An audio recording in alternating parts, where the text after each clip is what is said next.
হিংসার রাজনীতি এটা শুধু রাস্তায় আগুন লাগায় না, এটা মানুষের ভিতর আগুন লাগায়।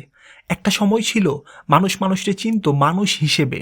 এখন আগে জিজ্ঞেস করে তুমি কোন দলে, হাসি দেখার আগে দেখে মতাদর্শ, হাত বাড়ানোর আগে দেখে পরিচয়, তারপর শুরু হয় ভাগ। তুমি আমার না, তুমি ওদের, এই আমরা ওরা খেলাটাই সবচেয়ে বড় ফাঁদ।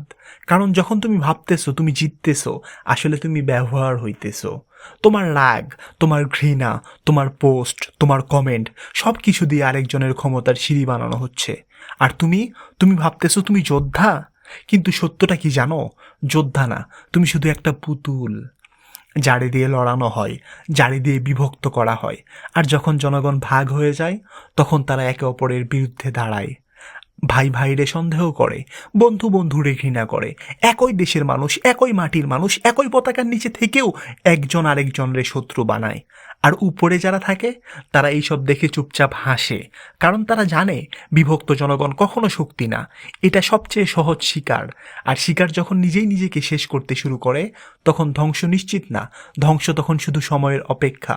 তাই প্রশ্ন করো নিজেরে, তুমি আসলে কিসের জন্য লড়তেছো?